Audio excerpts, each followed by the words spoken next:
you went and bought the Science Precon deck for the Fallout Universes Beyond Commander crossover. Congratulations, you bought the coolest deck. If this video gets enough views, I'll release the other ones that I've started to write up for the other Precon upgrades. So if you want to see an upgrade discussion around the other decks like the Mutants, Dogmeat, and Caesar, then let me know in the comment section below, and make sure you share this video with your friends and watch it and shit. How my upgrade videos go is this. I'm not going to tell you exactly how to upgrade it. I probably won't mention what I'm taking out, for example, and I'm not going to teach you to suck eggs. I'm not going to show you all the most normal stuff. I will probably allude to some of it and give you a gold star if you'd already thought of that. I'm going to try and be a bit more off the beaten path, and I'm also not aiming for like peak competitive commander here.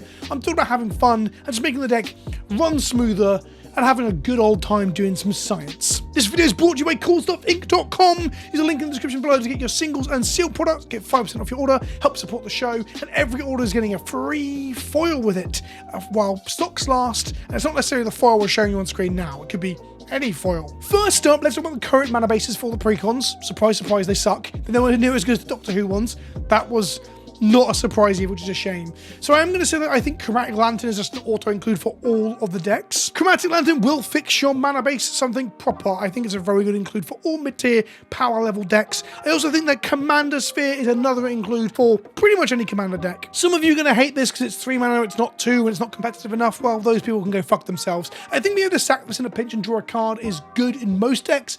In a deck like this, where our artifact synergies are very, very high, artifacts come into play are good, and we can recur the Commander Sphere using our commander if we really want to draw some more cards. I think that ultimately Commander Sphere is very good specifically in this deck. I probably wouldn't include it in any of the other decks that I'm talking about in these videos. Let's talk about our commander, Dr. Madison Lee. She helped give birth to you in Fallout 3, and then you saw her 20 years later helping to build Liberty Prime and give democracy back to the wasteland or whatever it was they were trying to do. Either way, 3 mana 2/3 human scientist. She is white, red, and blue, the colors of freedom of America. And then whenever you cast an artifact spell, you get an energy. And then she has 3 activated abilities. She basically does everything you need. Her first activated ability is 1 energy, tap her, target gets +1/+0, trample, and haste. Banging, you can give any of our threats haste. You can get a creature in to trigger some one-hit effects too. 3 energy, draw a card, and 5 energy, return target artifact creature from your graveyard to the battlefield tapped. That means at instant speed, we can reanimate bodies out of the bin in the player to our right's end step to untap with a reanimated artifact. So artifact reanimator is definitely a thing you can do with this deck. I haven't really spec'd into it heavily here,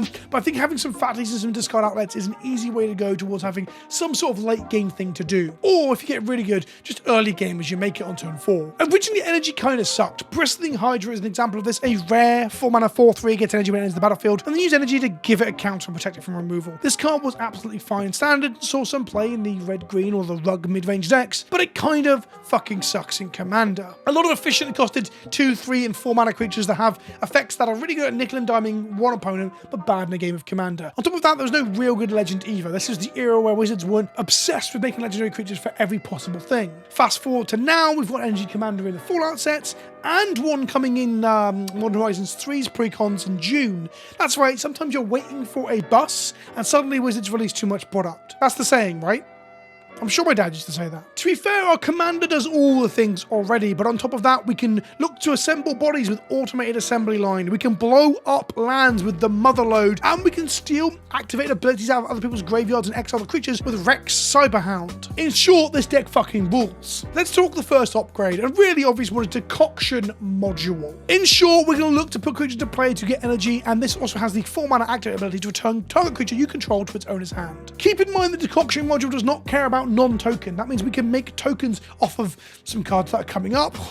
Some foreshadowing there to make a shit ton of energy, and it's not whenever 1 or more enters. If 5 creatures enter at once, you get 5 energy. Decoction Module is a 2 mana energy house. You should be playing it. Also, the 4 mana tap and bounce creature back to your hand is also very strong for just resetting ETBs, saving a creature from a wrath. Being able to reset a creature to your hand in a pinch is also just a strong ability. It's like a bad Crystal Shard, because Crystal Shard is never really targeting your opponent's stuff. Play Crystal Shard in more of your decks, honestly, and only target your own stuff, and you can thank me later. In the same category, we have Aether Storm Rock, a 4 mana 3/3 flyer that says whenever it enters a battlefield or another creature enters a battlefield under your control, you get an energy, and then when it attacks, you can spend 2 energy and you get a +1/+1 counter and yada yada yada. The second line is shit Never use it. We're using the rock as a flying creature that sits around generating us more energy. We're going to make as much energy as we can so we can do more science. Voila Virtuoso is another energy-based creature from that era. It's a 3 mana, 2/3 that says when it enters the battlefield you get 3 energy, and you pay 3 energy to create a 1/1 colorless Thopter artifact creature token with flying. If you have either of the previous 2 cards in play, you're paying 3, getting a Thopter and regenerating 1. If you have both of them, you're regenerating 2. Now we've got a bit of a stew cooking. Then we have Mere Battlesphere. Mere Battlesphere is a 7 mana 4/7 artifact creature that when it enters the battlefield it makes 4 1/1 colorless Mere artifact creature tokens. When it attacks, you can tap those Mere and it grows its power and shoots a player or planeswalker for the number of creatures you tapped. The main thing is it's a 7 mana make loads of bodies threatening attacker that's going to make you 5 bodies. It's going to trigger a decoction module 5 times, so trigger your commander only once when you cast it. We got more synergies coming, don't worry. Mere Battlesphere is a fantastic example of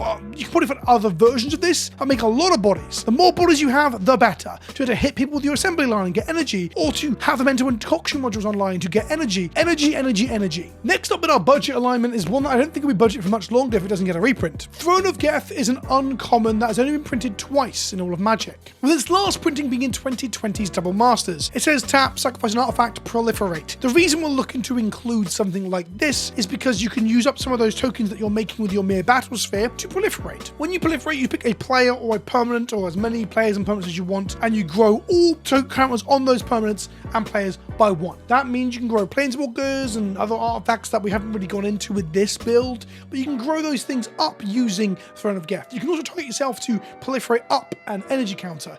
It also proliferates your infect and your experience and your rad counters too. Keep that in mind if you're playing into a lot of rad counters at the moment because of the Fallout decks. You can't pick and choose what you proliferate. You proliferate everything that's attached to that one object, whether it be a player or a permanent. But Throne of Geth gives us a sack outlet to put things into the bin, so we can sack up big artifacts like a Mere Battlesphere, for example.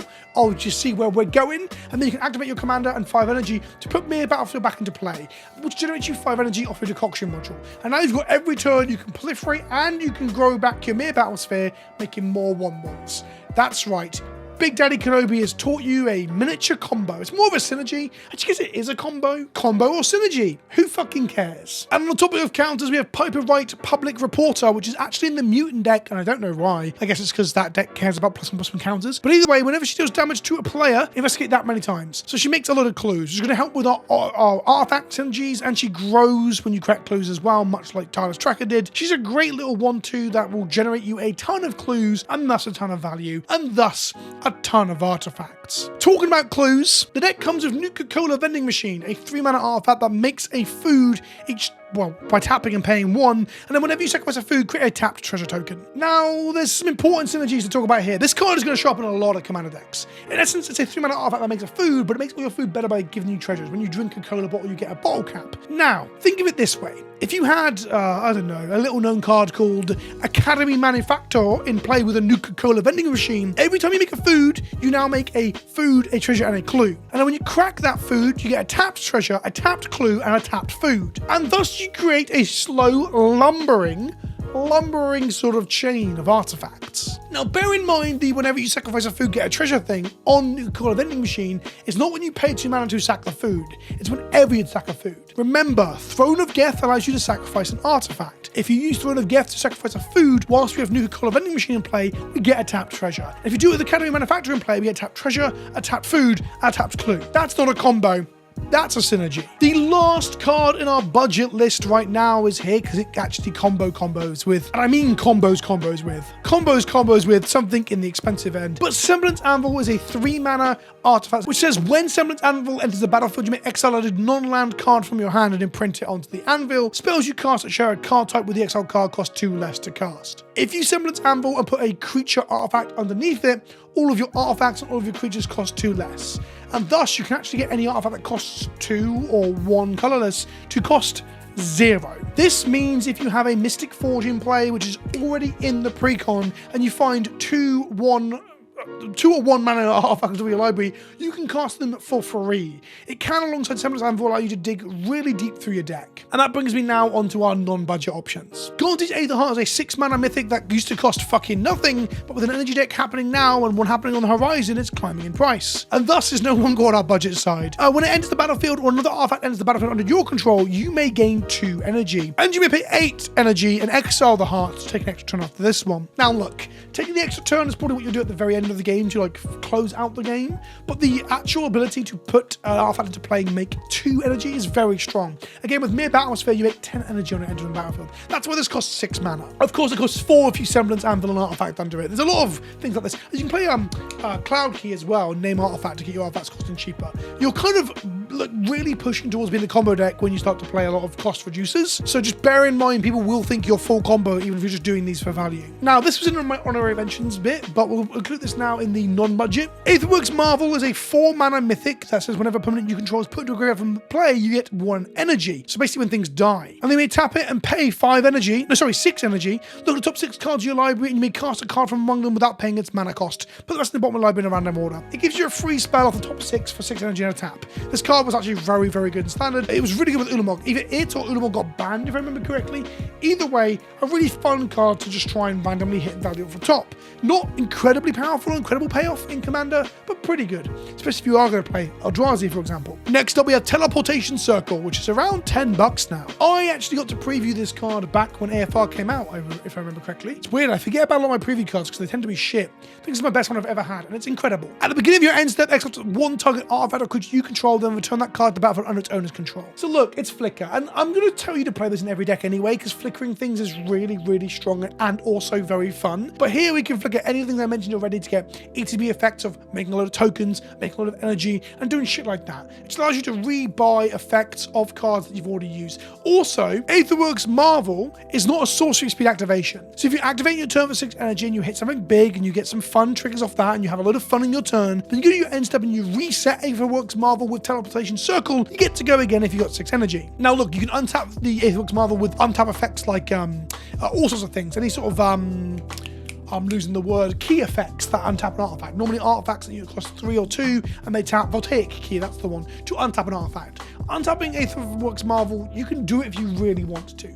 But the point I'm saying is that Teleportation Circle is not only a reset your ETBs, but it also helps you to reset your tapped artifacts, including your commander, but you need to give her a haste if you want to be able to reuse it, which is a bit harder. And again, Academy Manufactor is in there in the non-budget options because it's very good with Nuclear Vending Machine and other similar effects. Then we've got some honorary mentions. Brilliant Restoration and Open the Vaults, and effects like this are very good for allowing you just to self-mill or draw and discard off like Thirst for Knowledge style effects, have them in the bin, and then reanimate them all at once. Now your commander kind of does this already, so I don't know how mass reanimation is good in this deck, but it's an option. Filigree Vector is a 4 mana 1/1 that when it ends the battlefield, you put a +1/+1 counter on each of any number of target creatures and a charge counter on each of any number of target artifacts, and then 1 tap, sack an artifact, and proliferate. It is a creature that has summoning sickness when you cast it, and thus I don't really like it as a sack outlet with proliferate, but it is a sack outlet with proliferate. And on the upside, it also says you can put these counters on things that don't already have them. So you can just stick charge counters on loads of shit. It's kind of fun, but it's not the best thing you could be doing.